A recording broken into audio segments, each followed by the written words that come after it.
अब हम लोग कंस्ट्रक्टर और डिस्ट्रक्टर के बारे में पढ़ेंगे। सबसे पहले जानते हैं कंस्ट्रक्टर है क्या। एक constructor in C plus plus is a special method that is automatically called when an object of a class is created। Constructor एक प्रकार का स्पेशल मेथड होता है जो कि ऑटोमेटिकली कॉल होता है जब उसके क्लास के ऑब्जेक्ट को क्रिएट किया जाता है। To create a constructor, use the same name as the class followed by parenthesis। Constructor बनाने के लिए जो क्लास का है उसी क्लास का कंस्ट्रक्टर बनेगा। तो क्लास का नाम और कंस्ट्रक्टर का नाम दोनों सेम ही रहेगा। क्लास के अंदर हम कंस्ट्रक्टर बनाते हैं, कंस्ट्रक्टर बनाने के लिए बस सेम क्लास का नाम लिखेंगे, फिर पैरेंथेसिस लगा देंगे और कर्ली ब्रेसेस शुरू और बंद करेंगे। उसके अंदर कुछ कोड लिखना रहेगा तो लिख लेंगे। उसके टाइप जानते हैं, दो टाइप के होते हैं कंस्ट्रक्टर, डिफॉल्ट कंस्ट्रक्टर और पैरामीटराइज कंस्ट्रक्टर। डिफॉल्ट कंस्ट्रक्टर यानी कि ये कंस्ट्रक्टर क्या होगा कि ये कोई पैरामीटर नहीं लेगा और पैरामीटराइज कंस्ट्रक्टर पैरामीटर लेगा। Constructor don't return value. Constructor क्या करता है, रिटर्न वैल्यू नहीं करता। जैसे फंक्शन रिटर्न करता था ना वैल्यू, वैसा नहीं करते हैं। और कंस्ट्रक्टर एक टाइप के फंक्शन ही होते हैं। एग्जाम्पल देख लीजिए यहाँ पे देखिए क्लास बनाया गया है माई क्लास के नाम से, और यहाँ पे एक्स स्पेसिफायर बनाया गया और उसके अंदर एक कंस्ट्रक्टर बनाया गया जो कि ये डिफॉल्ट कंस्ट्रक्टर है, एक कोई पैरामीटर नहीं ले रहा। बनाने के लिए क्या लिखा गया है, सेम क्लास का नाम जो कि माई क्लास है, माई क्लास लिखा गया। पैरेंथेसिस कर्ली ब्रेसेस शुरू कर्ली ब्रेसेस बंद। इसके अंदर एक मैसेज लिखा गया है, प्रिंट कर दिया गया है हेलो वर्ल्ड। बस आपको क्या करना है, माई क्लास लिखना है और इसका एक ऑब्जेक्ट बना दीजिएगा तो हमें इसके अंदर का कोड ऑटोमेटिकली चला हुआ दिखेगा। यहाँ पे एक फाइल बना लेता हूँ, const ex.cpp। यहाँ पे हम लोग बेसिक सी प्लस प्लस का कोड लिखेंगे जो कि है include io stream using name space std int main parenthesis curly braces return 0। ठीक है, अब हमें सबसे पहले एक क्लास बनाना है। तो एक क्लास बनाने के लिए सबसे पहले क्लास कीवर्ड लिखते हैं, फिर इसके बाद एक क्लास का नाम देते हैं जो कि देता हूँ माई क्लास। एक क्लास का नाम हो गया, ठीक है। फिर कर्ली ब्रेसेस शुरू और बंद, और लास्ट में हमें सेमीकोलन लगाना रहता है। यहाँ पे लग गया सेमीकोलन। अब इसके अंदर क्या करना है, सबसे पहले तो एक्सेस स्पेसिफायर देना है तो मैं देता हूँ पब्लिक। और इसके बाद मैं एक कंस्ट्रक्टर बनाना चाहूँगा इस क्लास के लिए, माई क्लास के लिए। इसके अंदर एक कंस्ट्रक्टर बनाऊंगा जो कि डिफॉल्ट कंस्ट्रक्टर रहेगा। तो कंस्ट्रक्टर बनाने के लिए सेम यही क्लास का नाम लिखेंगे जो जो जिस क्लास के अंदर बना रहे हैं। माई क्लास लिखे, पैरेंथेसिस कर्ली ब्रेसेस शुरू और बंद। इसके अंदर जो भी लिखना चाहते हैं लिख सकते हैं। सी आउट करूंगा हेलो एवरीवन, ठीक है। लास्ट में सेमीकोलन लगा दूंगा। अब मैं क्या करूंगा, अब इस क्लास का यहाँ पे क्या करूंगा, ऑब्जेक्ट बनाऊंगा। तो इस क्लास का नाम लिखूंगा, माई क्लास लिखूंगा, इसका ऑब्जेक्ट बना दिया माई ओबी, ठीक है। अब मैं सेव करूंगा और रन करूंगा। देखिए मैंने सेव किया और रन किया, बस इसका ऑब्जेक्ट का बनाया और मैंने सेव किया रन किया तो इसका आउटपुट हमें हेलो एवरीवन आ गया। जो डिफॉल्ट कंस्ट्रक्टर होता है या कोई भी कंस्ट्रक्टर होता है, जब उसका ऑब्जेक्ट बनाता है और उसको रन कर देता है ऑटोमेटिकली कॉल हो जाता है कंस्ट्रक्टर। अब पढ़ते हैं parameterised constructor. Constructor can also take parameter just like function. Constructor parameter लेता है जैसे फंक्शन लेता है, which can be useful for setting initial values for attribute, जो कि हमें मददगार होता है कि इनिशियल वैल्यू सेट करने में एट्रीब्यूट के लिए। जैसे यहाँ पे एग्जांपल लिखा गया, यहाँ पे देखिए कार नाम का एक क्लास बनाया गया है, यहाँ पे एक्सेस स्पेसिफायर बनाया गया है, लिखा गया है। इसके बाद तीन वेरिएबल है, दो इंटीजर टाइप का जिसका नाम है ब्रांड मॉडल, और एक इंटीजर टाइप का वेरिएबल बनाया है जिसका नाम है ईयर। तो ये दोनों बताएंगे, पहले ब्रांड रखेगा ए, फिर मॉडल ए ईयर, ठीक है। एक पैरामीटराइज कंस्ट्रक्टर बनाया गया है जो कि तीन पैरामीटर लेगा जिनके अंदर लिखा गया उनका नाम एक्स वाई जेड। फिर इसके अंदर डाटा को इनिशियलाइज किया गया, मतलब कि जो एक्स में आएगा ना, ब्रांड इक्वल टू एक्स का देगा। तो जब इस ऑब्जेक्ट की मदद से हम लोग डाटा डालेंगे तो सबका कॉपी आगे बन जाएगा एक्स वाई जेड। तो ब्रांड इक्वल टू एक्स का दिया, जो एक्स में डाटा था ब्रांड के अंदर चला गया। फिर मॉडल इक्वल टू वाई कर दिया कि जो भी वाई में डाटा है मॉडल में डाल दो। फिर जेड में जो भी डाटा आएगा वो ईयर में डाल दो। तो मेन फंक्शन क्या हुआ है, सबसे पहले क्या किया गया, इस क्लास का इस क्लास का नाम लिखा गया, इसका ऑब्जेक्ट बनाया कार obj1 और पैरामीटराइज कंस्ट्रक्टर है तो पैरामीटर लेगा। तो यहाँ पे 3 देखिए पैरामीटर लेगा। तो सबसे पहले BMW डाला गया, फिर X5, फिर 1999 डाला गया। तो यहाँ पे जो भी डाला गया तीनों का एक कॉपी बन के इसमें जाएगा, ठीक है। X में चल जाए BMW, Y में चल जाएगा X5, Z में चला जाएगा 1999।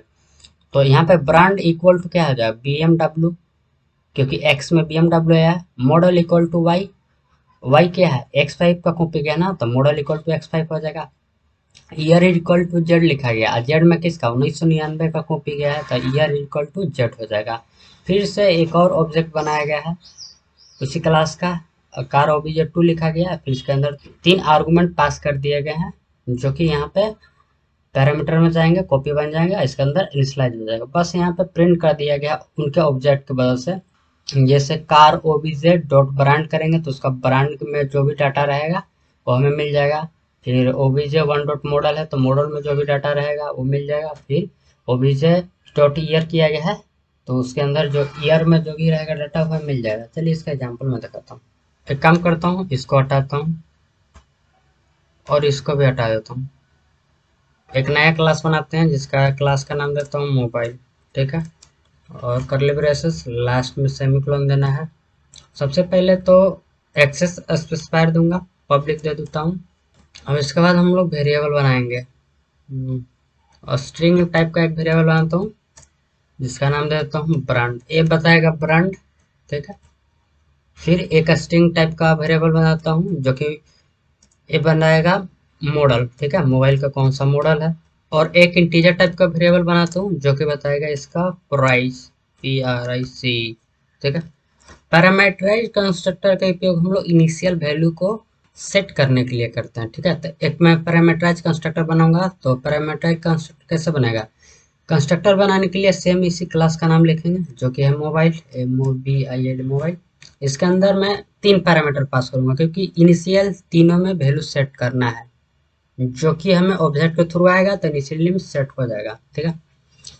तो पहला है स्ट्रिंग, यहाँ पे इसको लिखते हैं एक्स, स्ट्रिंग वाई। फिर अगला है प्राइस में सेट करना है ना, तो इंटीजर टाइप का है, दे देता हूँ जेड, ठीक है। इसके बाद क्या करता हूँ, जो ब्रांड में आएगा ना ब्रांड, तो ब्रांड इक्वल टू कर दूंगा, ब्रांड इक्वल टू कर दूंगा एक्स। यानी कि जब एक कंस्ट्रक्टर के अंदर हम लोग डाटा डालेंगे मेन फंक्शन में तो तीनों में एक्स वाई जेड में एक कॉपी बनेगा।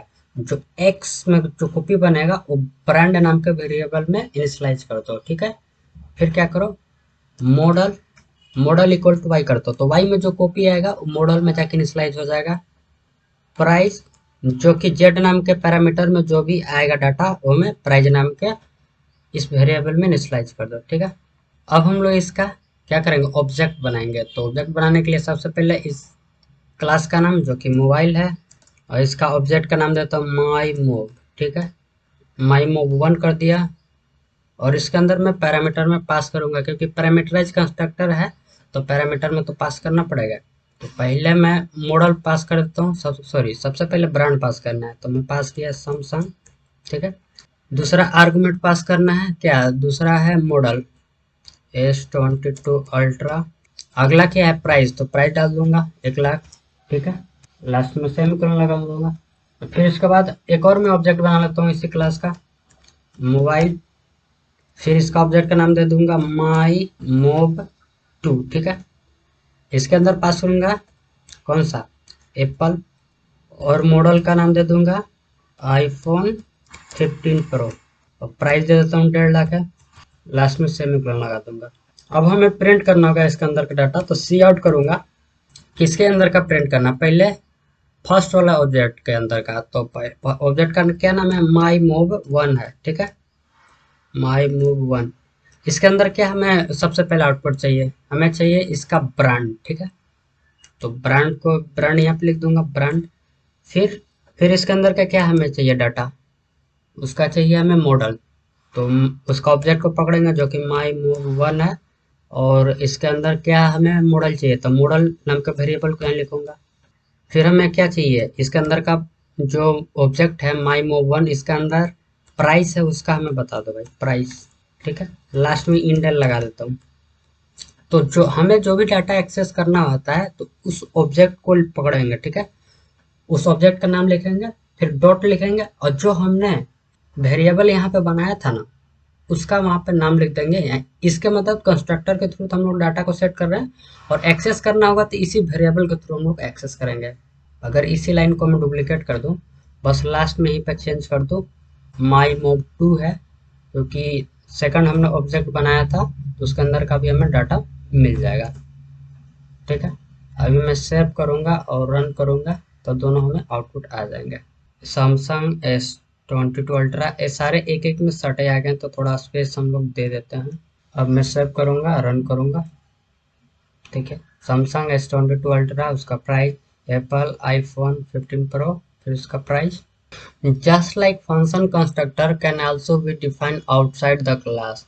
जैसे हम लोग फंक्शन बनाते थे, अंदर डिक्लेयर कर दिया, बाहर डिफाइन कर दिया, वैसे हम लोग कर सकते हैं। First declare the constructor inside the class, सबसे पहले कंस्ट्रक्टर को अंदर डिक्लेयर करना है, and then define it outside of the class by specifying the name of the class followed by the scope resolution. तो सबसे पहले इसको डिक्लेयर करेंगे क्लास के अंदर, फिर इसके बाद हम लोग क्लास के बाहर क्या करेंगे, उस क्लास का नाम लिखेंगे, फिर स्कोप रेजुलेशन ऑपरेटर लिखेंगे, फिर उस क्लास का नाम जो कि कंस्ट्रक्टर ही होता है, फिर उसके अंदर पैरामीटर जो भी है वो डाल देंगे। जैसे यहाँ पे एग्जांपल देख लीजिए, यहाँ पे कार नाम का हमने कंस्ट्रक्टर को यहाँ पे डिक्लेयर किया, कार लिखा, फिर इसके अंदर 3 पैरामीटर पास कर दिए, ठीक है, यहाँ पे डिक्लेयर कर दिए और डिफाइन यहाँ पे किए। तो सबसे पहले उस क्लास का नाम लिखेंगे, स्कोप रेजुलेशन ऑपरेटर लिखेंगे, और ये देखिए कंस्ट्रक्टर और क्लास का नाम तो सेम ही होता है, तो बस वो लिख देना है। इसके अंदर कौन कौन से पैरामीटर है यहाँ पे लिख देंगे, ठीक है। फिर जो भी डाटा यहाँ पर डालना है डाल सकते हैं। इसको मैं कट करता हूँ, इसी कोड के अंदर मैं दिखा देता हूँ क्या करता हूँ। इसी को यहाँ से लेके यहाँ तक कट कर देता हूँ, ठीक है। इसी को कॉपी कर लिया, ठीक है, एक बार मैं कॉपी कर लेता हूँ और यहाँ पे एक बार पेस्ट कर लेता हूँ। और यहाँ पे हमें क्या करना है ना, बस यहाँ से लेके यहाँ तक कोड हटा देना। सबसे पहले यहाँ पर डिक्लेयर करना है, इस क्लास को डिक्लेयर कर दिए, ठीक है।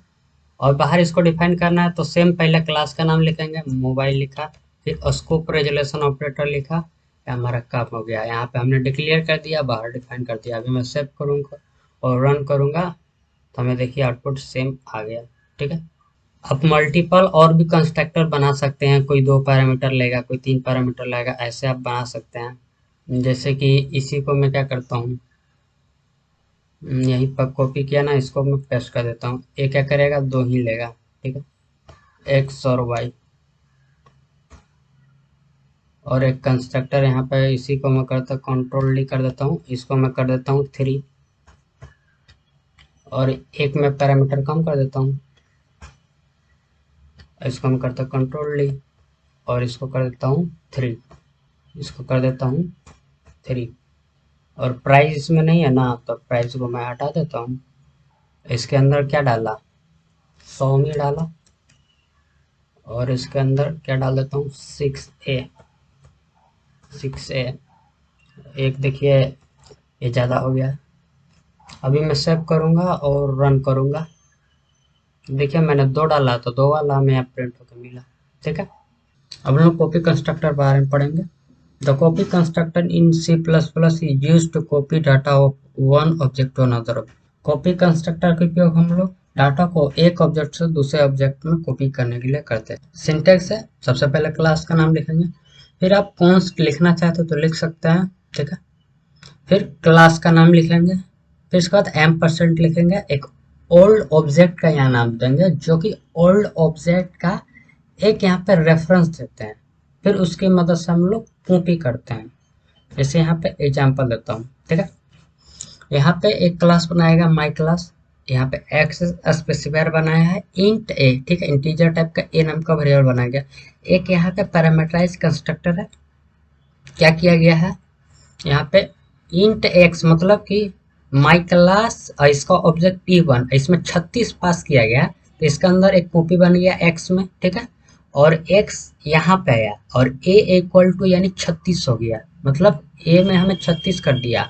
और यहाँ पे मैं कॉपी कंस्ट्रक्टर बनाया, तो क्लास का नाम पैरेंथेसिस के अंदर क्लास का नाम M% और यहाँ पे ओबी लिख दिया, क्योंकि ये क्या करेगा ना, यहाँ पे क्या लिखा गया, ओल्ड ऑब्जेक्ट, एक पुराना हमें ऑब्जेक्ट का यहाँ पे रेफरेंस दिया, ठीक है, पुराना ऑब्जेक्ट का रेफरेंस दिया। तो यानी कि एक मैं क्या करता हूँ, एक और कंस्ट्रक्टर बनाया माई क्लास, और जिसका नाम दे दिया E2, और इसके अंदर मैं क्या पास कर रहा हूँ, देखिए एक मैं ऑब्जेक्ट ही पास कर रहा हूँ, ऑब्जेक्ट मैंने पास किया, वही एक ऑब्जेक्ट का यहाँ पर रेफरेंस गया, ठीक है। और इस बार क्या किया गया, ए इक्वल टू, अब ए में हमें डाटा को डालना है ना, A equal to OB dot A, मतलब कि इस रेफरेंस के अंदर ओबी डॉट ए करेंगे, ओबी डॉट ए मतलब E1 के अंदर चला जाएगा, और जो ए है वो ए नाम के वेरिएबल में डाल देगा। रेफरेंस वेरिएबल के बारे में आप लोग पढ़े होंगे, पीछे के वीडियो हम लोग पढ़े थे कि एम्परसेंड का सिंबल आए थे।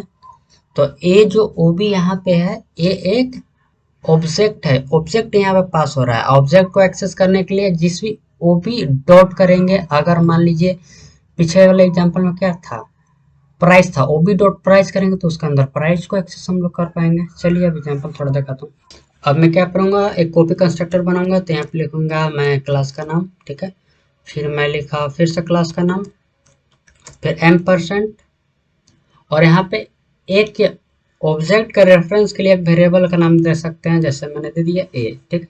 यहाँ पे कर्ली ब्रेसेस लगाऊंगा। यहाँ पर क्या होगा ना, एक पहले से बना हुआ ऑब्जेक्ट का हमें रेफरेंस मिलेगा। तो सबसे पहले क्या करता हूँ, उसको वहीं पर छोड़ देता हूँ, पहले यहाँ का काम कर लेता हूँ, फिर वहाँ पर जाऊँगा। सबसे पहले मैं मोबाइल लिखूंगा, क्योंकि एक हमें ऑब्जेक्ट बनाना है जिसके अंदर मैं कॉपी करूँगा किसी और ऑब्जेक्ट को, ठीक है। तो सबसे पहले माई मोब 3 लिखा, 3 तो पहले से बनाता है, इसको मैं 4 कर दूंगा। अब इसके अंदर किसको हमें कॉपी करना है, किसके कंस्ट्रक्टर को कॉपी करो भाई, किसका ऑब्जेक्ट को, मैं माई मोब 1 का यहाँ पे कॉपी करता हूँ, माई मोब 1, ठीक है। मैंने क्या किया, मैंने क्लास का नाम लिखा, फिर एक ऑब्जेक्ट बनाया, पैरेंथेसिस के अंदर एक ऑब्जेक्ट पास कर दिया, यानी कि माई मोब 1 का रेफरेंस हमें ए के अंदर मिल जाएगा, ए के अंदर मिल जाएगा। तो अब इसकी मदद से हम लोग क्या कर सकते हैं, अब तीनों का इसका वेरिएबल का डाटा सेट करता है, ब्रांड नाम का वेरिएबल है ना, ब्रांड इक्वल टू करूंगा ए डॉट ब्रांड, मतलब कि इसका रेफरेंस अभी देख लीजिए, जैसे यहाँ पे हम लोग कैसे करते हैं, माई मोबाइल ऑब्जेक्ट था, तब माई मोबाइल डॉट ब्रांड कर रहे थे तो ब्रांड प्रिंट हो जाता, माई मोबाइल 1 डॉट मॉडल कर रहे थे तो हमें मॉडल प्रिंट हो रहा था। इसका ये माई मूव 1 यहाँ पे पास किया था, यानी इसका यहाँ पर रेफरेंस गया है, यानी कि अब ए नाम से ही पूरा काम हो जाएगा।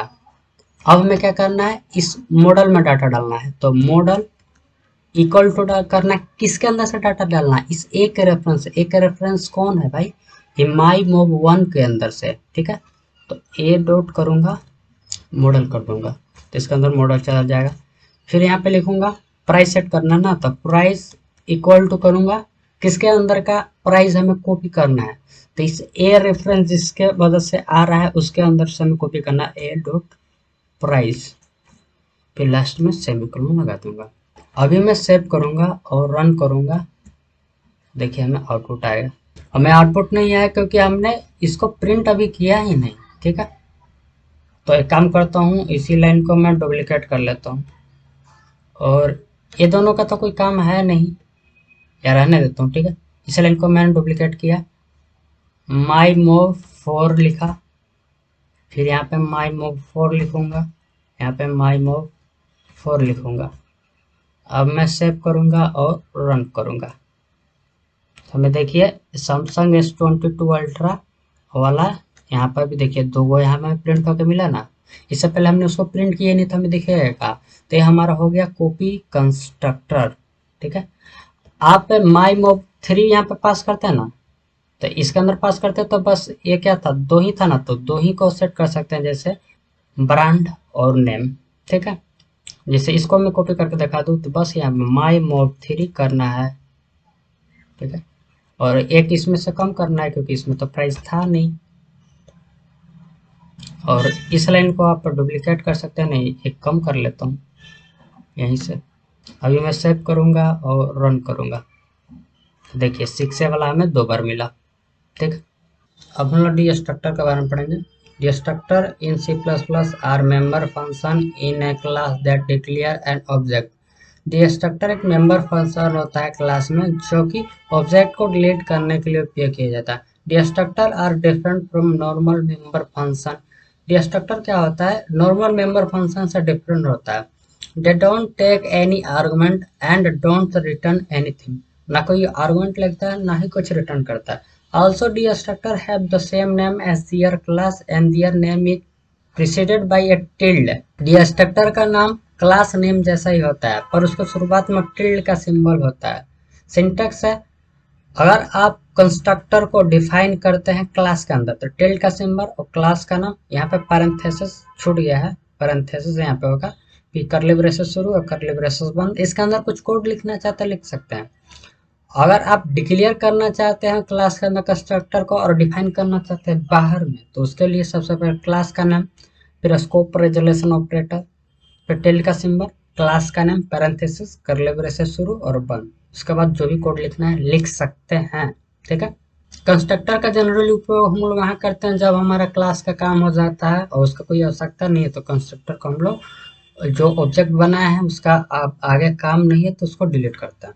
यही हमारा एग्जाम्पल था तो इसको मैं थोड़ा कट करता हूँ। ठीक है। इसके लिए क्या करना है, मैं इस क्लास के अंदर देखिए माई जो क्लास मोबाइल है इसी के अंदर मैं कंस्ट्रक्टर बना देता हूँ। सबसे पहले टिल्ड का सिंबल लगाना है जो टैब के ऊपर रहता है। ठीक है। और इस क्लास का नाम मोबाइल लिखूंगा, पैरेंथेसिस, कर्ली ब्रेसेस, एक मैसेज प्रिंट कर दूंगा, सी आउट डिस्ट्रक्टर डिस्ट्रक्टर कॉल्ड। ठीक है। लास्ट में मैं इंडेल लगा देता हूँ। अभी मैं सेव करूंगा। ठीक है। और रन करूंगा। ये देखिए एक डिस्ट्रक्टर कितने बार, 4 बार कॉल हुआ। हमने कितने बार ऑब्जेक्ट बनाया था, माई ऑफ 1 2 3 4, 4 बार ऑब्जेक्ट बनाया तो 4 बार डिस्ट्रक्टर कॉल होगा उसको डिस्ट्रॉय करने के लिए ना डिलीट करने के लिए। अगर 10 बार बनाते तो 10 बार कॉल होता। ठीक है।